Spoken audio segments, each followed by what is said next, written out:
Se não for a pedir demais, e eu creio que não estarei pedindo demais, eu pediria àqueles irmãos que estão nos últimos bancos que se aproximassem um pouquinho mais, se não for difícil, né? Pode ser até que por alguma razão os irmãos não possam estar mais próximos, mas se for possível, por gentileza, eu pediria que se aproximassem um pouco mais, até porque a gente tem assim mais facilidade de estabelecer um contato visual com os queridos irmãos.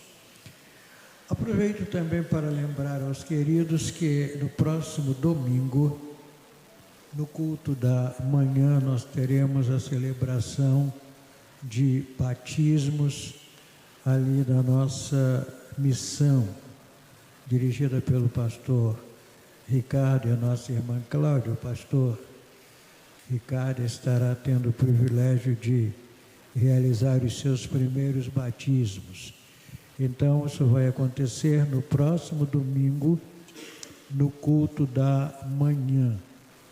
E aqueles irmãos que desejarem pedir cartas para a nossa igreja, poderão fazê-lo naquela oportunidade também. Eu convido os queridos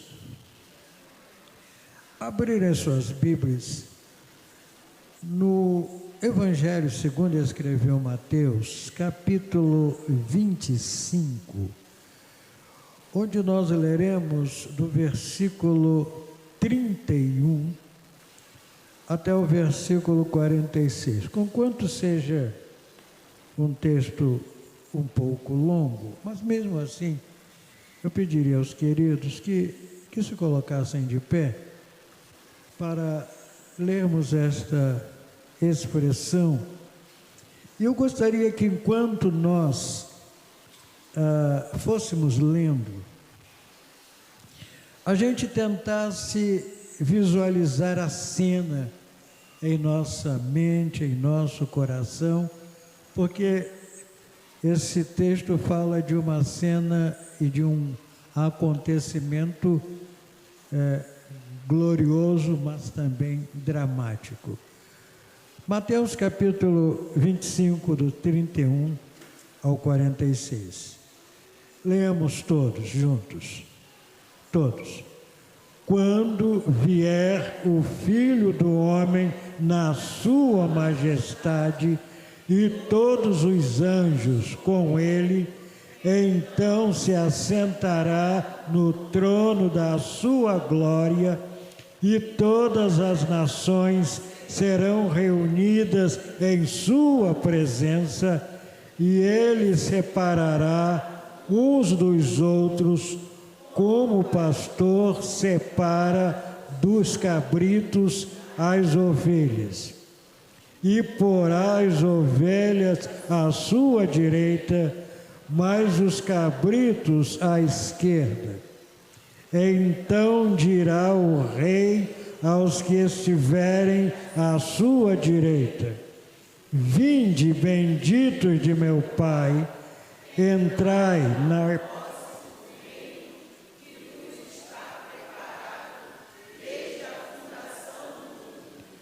porque tive fome e me deste de comer, e me deste de beber, e me hospedaste,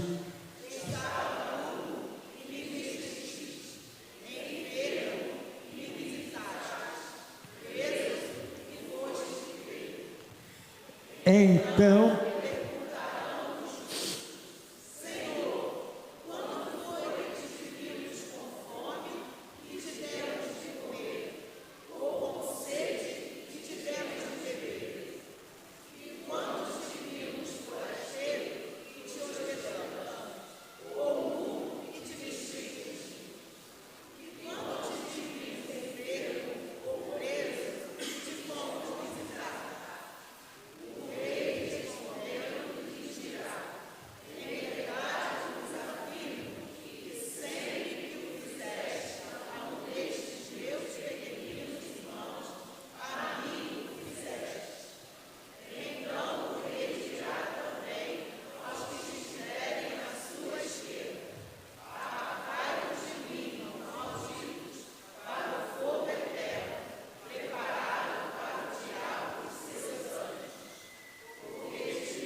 Amém. Senhor, como é bom lermos a Tua palavra. Como é bom ouvirmos a Tua voz. Como é bom conhecermos aquilo que o Senhor, em Tua misericórdia, já nos antecipou através da Tua palavra. Agora, quando a Tua palavra é de ser compartilhada, nós pedimos a Tua graça, pedimos o Teu favor, na medida em que entendemos e compreendemos e reconhecemos que dependemos de Ti, Senhor, para que a Tua palavra possa ser compreendida e entendida, e por meio do Teu divino Espírito, aplicada a cada ouvinte. Assim nós oramos em nome de Jesus. Amém. Sentai-vos.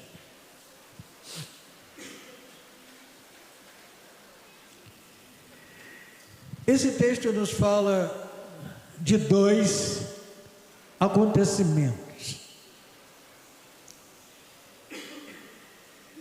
Ele nos fala da segunda vinda de Cristo e nos fala também do juízo final. Por isso, nesta noite, nós queremos pensar sobre esses dois acontecimentos que dar-se-ão no dia em que o Senhor Jesus aqui vier para estabelecer o seu reino. Mas nós queríamos pensar sobre essas duas multidões. E nesta noite vamos estar falando exatamente sobre este tema. As duas multidões no juízo final. Duas multidões no juízo final. Jesus começa dizendo, de maneira muito clara, que haverá um dia em que Ele voltará pela segunda vez a este mundo. A primeira vez que Ele veio no estado de humilhação. Ele se fez servo. Ele foi rejeitado, humilhado. As pessoas, muitas e muitas, se envergonharam dele. Porque ele nunca deixou de dizer que era filho de Deus. E sendo filho de Deus, então era rei. Ele nunca deixou de dizer que viera dos céus. Ele nunca deixou de dizer que era Senhor dos céus e da terra, mas as pessoas olhavam para Jesus, olhavam para as suas vestes, olhavam para a sua família, percebiam que ele não tinha posse alguma, e diziam: não, esse homem está equivocado.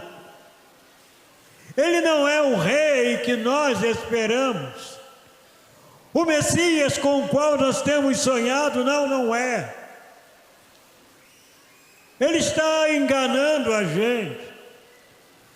E aquelas pessoas não conseguiam ver a glória de Jesus.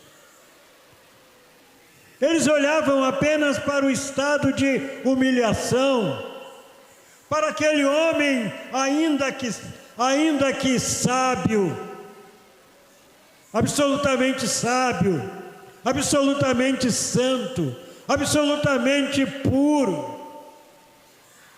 Para aquele homem absolutamente amoroso, cuidadoso. Para aquele homem fiel, paciente.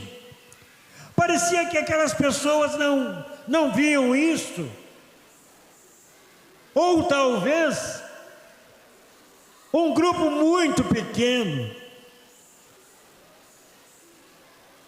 As pessoas não viram a glória de Jesus, a não ser aqueles que viveram lado a lado com ele, como foi o caso de João, quando ele disse: vimos a glória de Jesus. Nós vimos. Nós quem? Os discípulos. Nós vimos. Mas haverá um dia em que todos os seres humanos verão a glória de Jesus, verão a grandeza daquele que aqui um dia esteve, verão a majestade daquele que um dia viveu entre nós, e esse dia será o dia da sua segunda vinda. Quando será? Nós não sabemos. Podemos apenas dizer, queridos, que vai acontecer. E por tudo aquilo que nós temos visto, sentido e vivido, parece que não está longe. Parece que não está longe. Jesus voltará. Mas a Bíblia diz, nesse mesmo texto, que o dia da volta de Jesus também será o dia em que acontecerá o juízo final. Será o dia em que Deus, por meio do Senhor Jesus Cristo, julgará a humanidade. Julgará o mundo, julgará as criaturas. Será o dia do acerto de contas da humanidade com o Criador. E é exatamente quando Jesus fala sobre isso que ele começa a dizer algumas coisas. E ele começa dizendo que naquele dia, ou no juízo final, a humanidade será dividida em duas grandes multidões. Uma estará à sua direita, que é a posição de honra. Estar à direita de alguém, de um rei, significa estar numa posição de honra, numa posição de destaque, numa posição especial. E o Senhor Jesus então diz que, ó multidão, alguns estarão à sua direita. E dá para a gente imaginar, queridos, a alegria, o contentamento que aquelas pessoas que estiverem à direita de Jesus sentirão. Porque estar à direita de Jesus significará estar à direita daquele que é Senhor do céu e da terra, daquele para quem jamais existiu e existirá obstáculos. Estar à direita de Jesus significa estar ao lado de alguém majestoso, glorioso. Estar direita de Jesus significa estar ao lado de alguém que exercerá o domínio eterno. É privilégio e será uma honra quando as pessoas se sentirem, olharem e verem que estão à direita do Filho de Deus. É como se Jesus estivesse dizendo: esses eu conheço, esses são dignos de estar à minha direita, estes podem estar junto de mim, esses são meus, eu conheço, eles me pertencem. Mas a Bíblia diz, queridos, que haverá também aqueles que estarão à esquerda de Jesus. E estar à esquerda significa desonra. Significa que aquele rei, aquela pessoa importante, não nos conhece, não nos reconhece, não nos quer. Ela simplesmente nos coloca de lado, ela nos coloca à sua esquerda, ela nos coloca de lado. Dá para a gente imaginar, queridos,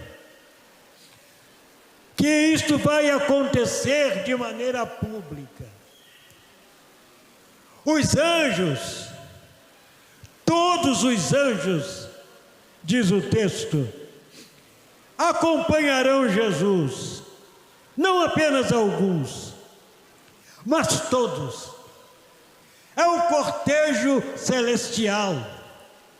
E os anjos estarão vendo não apenas aqueles que estarão sendo honrados por Jesus, mas aqueles também que estarão à sua esquerda. Eles estarão olhando, os remidos também. E queridos, será um dia de muita surpresa, porque talvez naquele dia a gente vai ver que pessoas que a gente imaginava estar à direita de Jesus não vai estar. Imaginava estar naquela posição de honra, não vai estar. Será um dia terrível para aqueles que estiverem à esquerda de Jesus. Dá para a gente imaginar, queridos, que isto vai acontecer não porque Jesus quis, mas por escolha. As pessoas neste mundo escolheram o lado em que elas queriam ficar. Aqueles que vão estar à direita de Jesus vão estar porque aqui neste mundo, nesta terra, escolheram.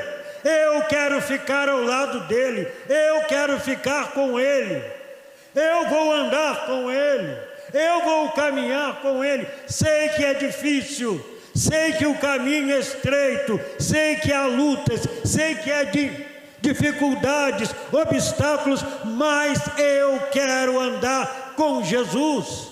Escolheram Jesus.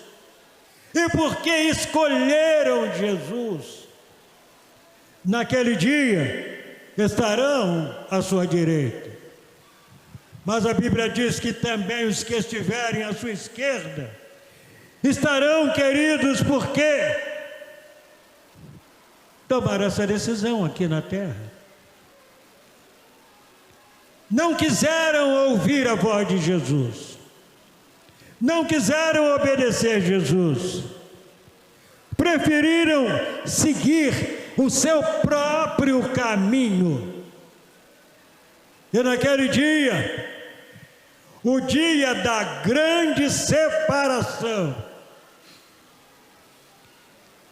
estarão à esquerda de Jesus.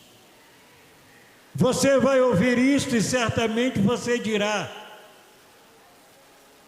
mas quem é que fará essa separação?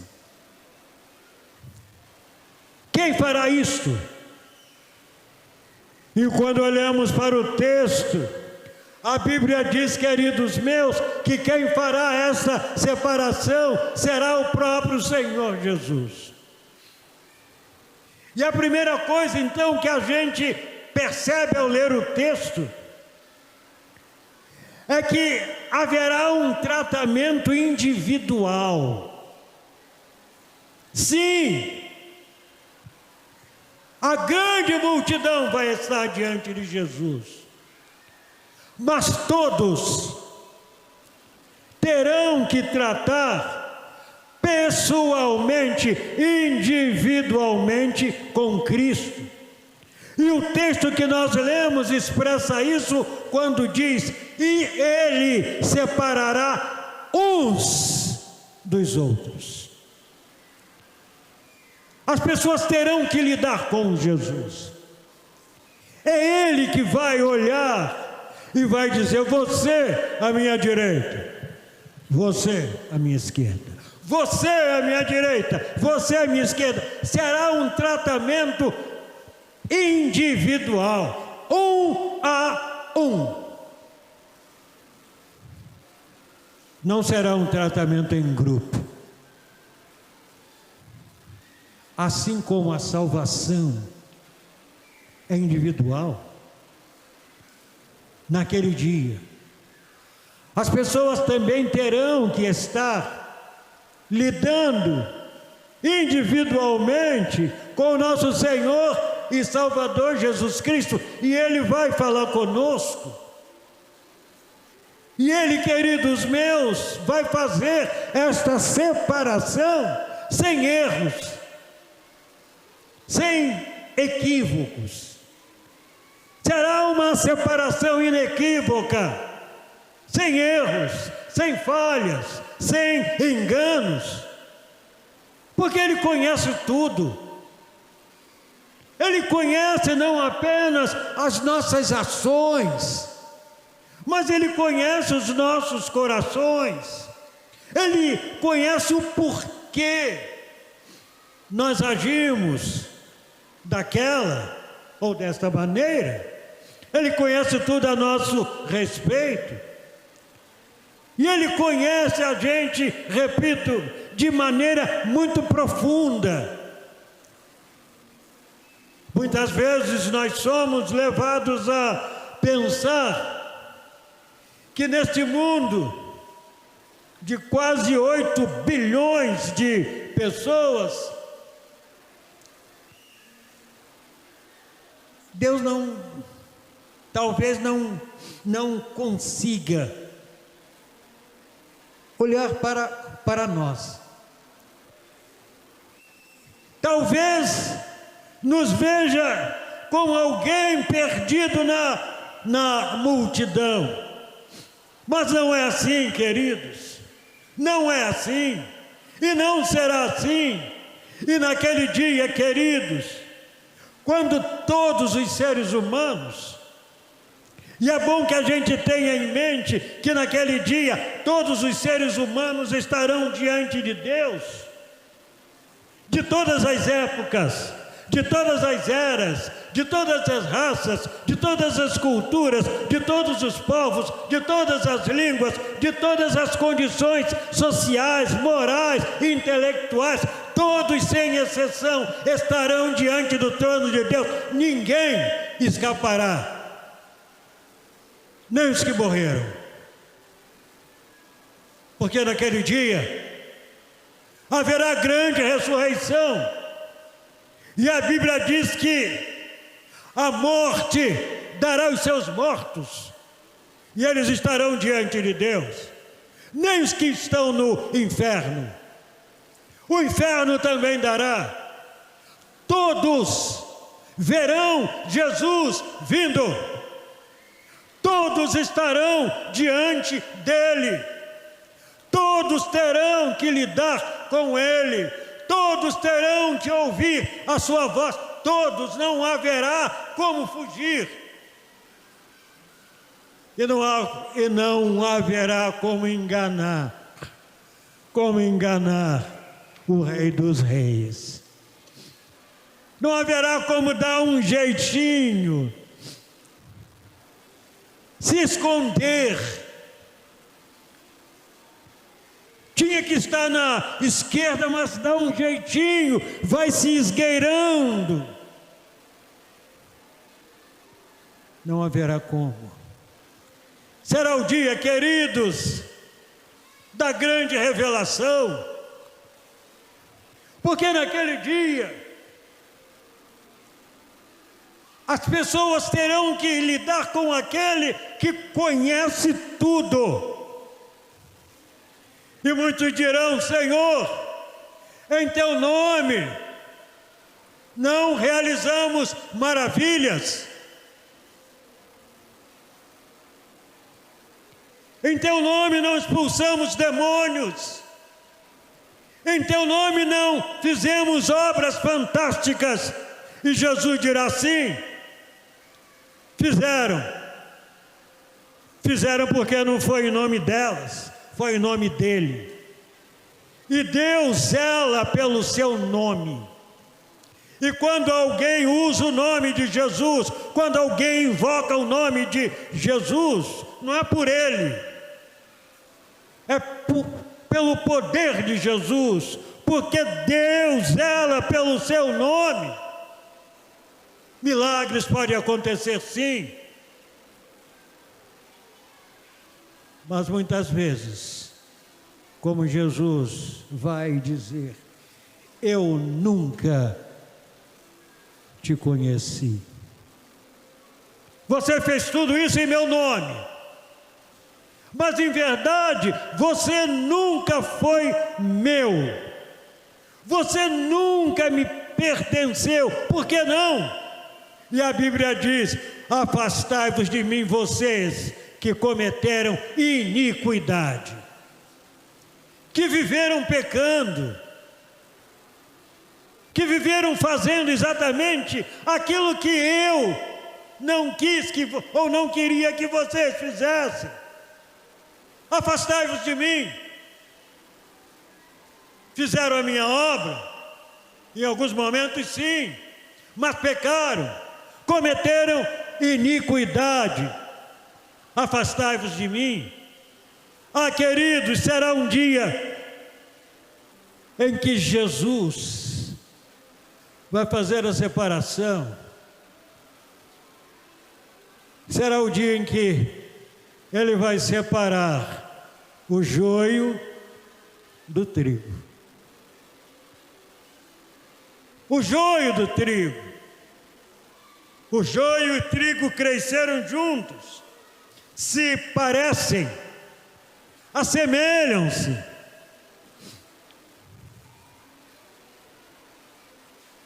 Mas eles não são a mesma coisa. E haverá um dia em que o próprio Jesus identificará e dirá: este é trigo à minha direita, este é joio à minha esquerda. Será então, queridos, o momento em que o próprio Jesus, o Filho de Deus, aquele que conhece cada coração, cada ser humano, nossas ações, conhece tudo. Será o dia em que ele vai fazer aquilo, repito, que podemos chamar de a grande separação. Grande e terrível para alguns, porque será uma separação sem esperança de reunião. Sim, separados, mas separados para sempre. Não haverá oportunidade de separado hoje, mas daqui a algum tempo a gente se reúne outra vez. Daqui a algum tempo a gente pode estar junto outra vez. Quem sabe, pode ser que daqui a algum tempo a gente não. A separação será eterna e repito, será uma separação sem oportunidade sem esperança de reunião. Separados para sempre, afastados para sempre, distantes dele para sempre. Terrível será a condição daquele que estiver à esquerda de Jesus.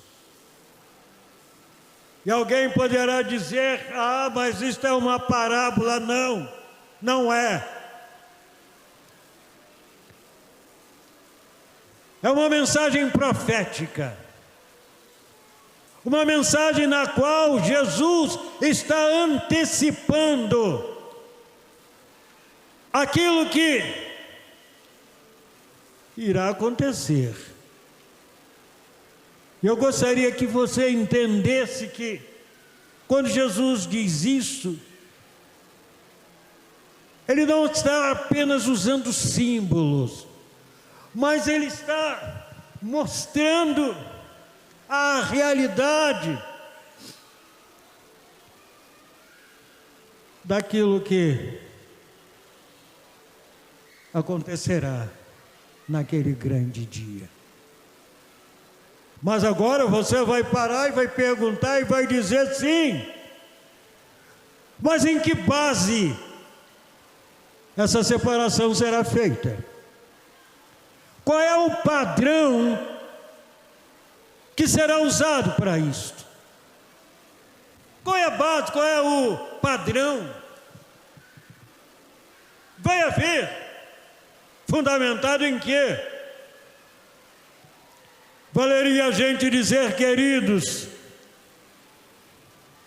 que essa separação não se baseará, queridos, na nossa condição eclesiástica.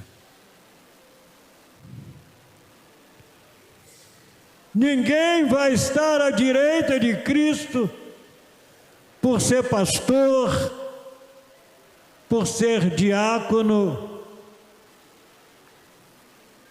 por ser líder de igreja, por ser membro de igreja. A nossa condição eclesiástica não será a fundamentação, não será a base, o padrão de escolha. Ninguém vai estar à direita de Cristo por causa das suas boas obras.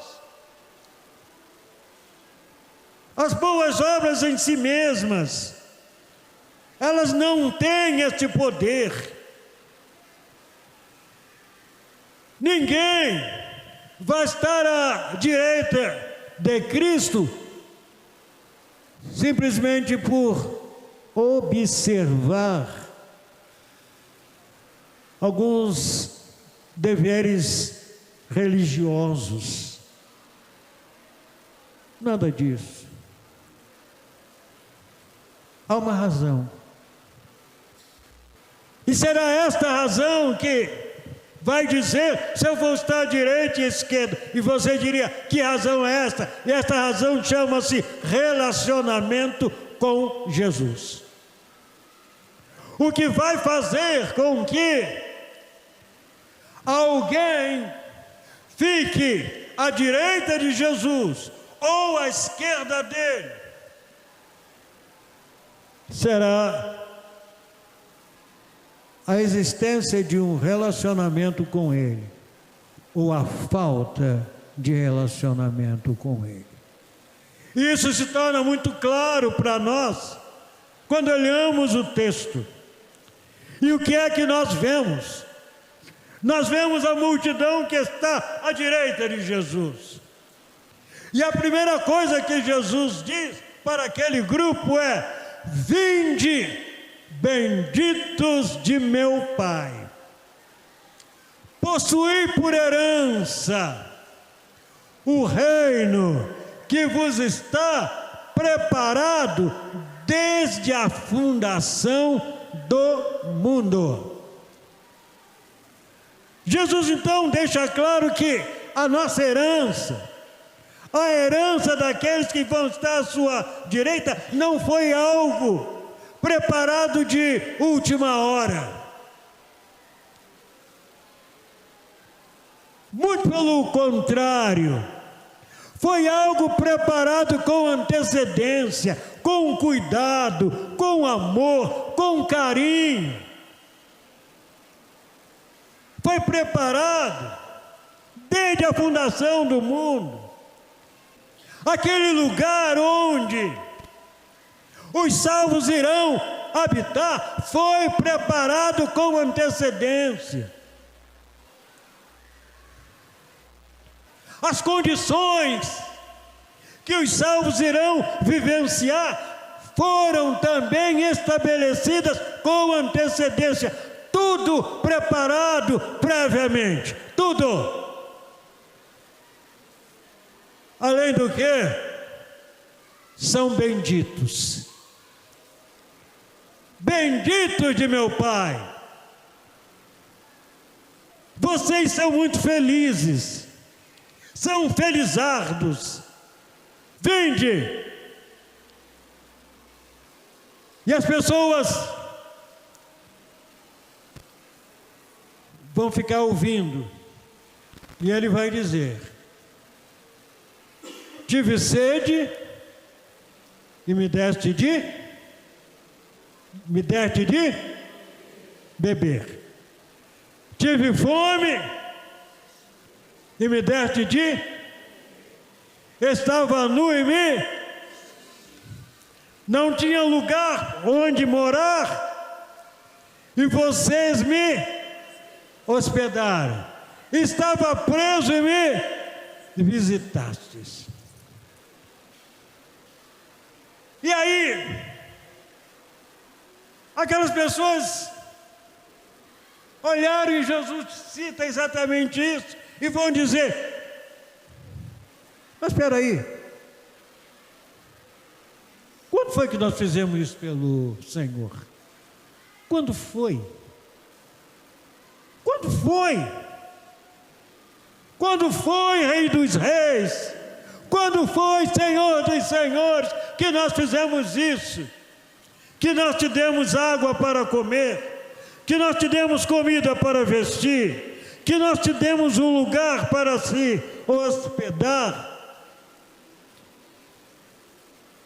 Quando foi que nós... E Jesus dirá: quando fizestes a um desses pequeninos, quando fizesse a um dos meus pequeninos irmãos. É possível que alguém ouça e diga: mas espera aí, pastor, se é assim, a salvação é pelas obras? Se é assim, a salvação é pelas obras. Mas o que Jesus retrata aqui não é o mérito da ação, mas da motivação. Não apenas porque eles fizeram, não apenas o que eles fizeram, mas por quê? Por que aquelas pessoas fizeram isso? Por que eles fizeram isso? Por que eles agiram daquela maneira? E a resposta, Jesus dá: a mim o fizestes. O fizeram porque estavam relacionados com Jesus. O fizeram porque queriam obedecer Jesus. O fizeram porque o amor de Jesus havia entrado em suas vidas. O fizeram porque eles haviam aprendido com Jesus. O fizeram porque tinham uma nova natureza. Então, eles podiam amar, fazer o bem, sem inclusive pensar em recompensa. Davam de comer, de beber, visitavam, sem pensar em recompensa, em aplauso. Eles não estavam fazendo isso, era algo natural deles, era um estilo de vida que somente Jesus pode dar. O porquê, a motivação, a razão. O outro grupo, Jesus vai dizer: vocês não me deram de comer, não me deram de beber, não me visitaram. E eles vão dizer: por que não? Vocês não fizeram isso a um dos meus irmãos. Mas não fizeram por quê? Por uma única razão: porque deixaram Jesus de lado. Deixaram Jesus de lado. Não assumiram Jesus, não receberam Jesus em suas vidas. Mantiveram-se distantes de Cristo Jesus. Ah, queridos, o que faz com que alguém possa desfrutar das bênçãos celestiais é, antes e acima de tudo, a comunhão, o estar com Jesus. E não é estranho que Paulo diga isso inúmeras vezes. É estar com Jesus, é estar em comunhão com Jesus, é ter recebido Jesus. O resultado é um tipo de vida diferente. Jesus finaliza essa história. Essa história que vai se cumprir no dia final, dizendo que o resultado final será vida eterna para um e perdição eterna para outros. Uns, vida eterna, outros, perdição eterna. E Jesus diz de uma maneira muito simples. Ele diz: irão, e estes quem? Os que estiverem à esquerda, irão para o lugar da morte eterna. Agora, queridos, eu gostaria que você parasse para pensar uma coisa. E eu queria que você agora olhasse para uma coisa. Nessa descrição, você olhasse para uma coisa. Jesus está falando isso lá no versículo 46. E ele vai dizer exatamente isso: e irão estes para o castigo eterno. Porque quando a gente fala, queridos, em castigo eterno, normalmente a gente relaciona castigo eterno com pecados tenebrosos. Quem vai para o castigo eterno? Quem mata. Quem vai para o castigo eterno? Quem rouba. Quem vai para o castigo eterno? Quem destrói a vida dos outros. Quem vai para o castigo eterno? O homem violento, mau, perverso. E quando a gente fala em castigo eterno, normalmente a gente fala nesses pecados que chamamos de pecados tenebrosos. Eu queria que você olhasse para o texto Porque o texto aqui não diz que nenhuma daquelas pessoas a quem Jesus está falando agora, elas não mataram. Elas não irão para o castigo eterno porque roubaram. Porque foram violentas. É por isso. Talvez muitas daquelas pessoas tenham sido até pessoas que, do ponto de vista moral, ético, tenham sido pessoas boas, corretas, religiosas, pais de família, mães de família, moços dignos, moças dignas. Eles não cometeram esses pecados, não. Por que estão indo? Por causa do relacionamento, por causa da falta de relacionamento com Jesus. Estão indo porque deixaram Jesus de lado. Eram tão boas, tão corretas, tão dignas, que pensaram assim: nós não precisamos de Jesus. Quem precisa são aqueles que estão nas cadeias. Quem precisa são aquelas pessoas de vida moral, reticente.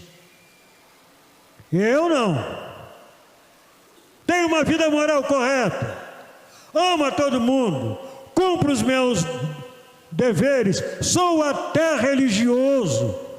Não sou membro daquela igreja, mas como eu gosto de ouvir do nome de Jesus, eu respeito a fé cristã, sou uma pessoa boa. Tudo bem, queridos. Amém, porque você é tudo isso. Mas a grande questão é: como é que está o seu relacionamento com Jesus? Se você ainda não entregou a vida a Cristo Jesus, você está exatamente aqui, no grupo daqueles que Jesus disse: e estes irão para o castigo eterno. Onde? Naquele lugar que Deus preparou para o diabo e seus anjos. É interessante que o texto faz questão de dizer isto. A herança dos que estiverem à direita foi preparada por Deus para eles, com muito cuidado. Mas esse lugar de castigo eterno não foi preparado para o ser humano. Foi preparado para o diabo e seus anjos. Não foi para nenhuma criatura. Deus nunca pensou isso, nunca quis isso, como não quer isto. Mas a pessoa fez a escolha. E fez a escolha nesse mundo. Escolheu. Não quero a direita, eu quero a esquerda. Vou viver a minha vida distante de Jesus. E vão para o castigo eterno. E não dá para a gente imaginar, queridos, o sofrimento daqueles que vão estar naquele lugar. Louvado seja Deus, porque, como disse já nesta noite, haverá um lugar de bênçãos para aqueles que receberam Jesus. Pode ser que nesse mundo eles tenham sofrido e sofrido muito, tenham experimentado perdas, mas eles têm uma herança que ninguém toca, que ninguém toma, que ninguém tira. A sua herança é eterna. Ninguém pode tirar. Lhe foi dada por Jesus. E os justos, disse Jesus, e os justos irão para a vida eterna.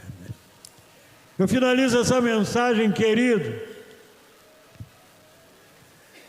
perguntando a você que está aqui neste santuário,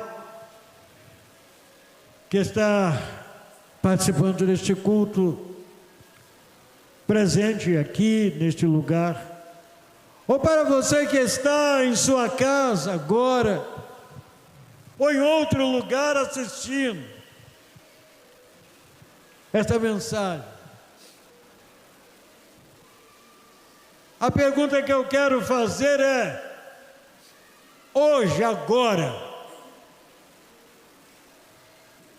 se Jesus voltasse agora, você estaria à sua direita ou à sua esquerda? Em que lugar você estaria?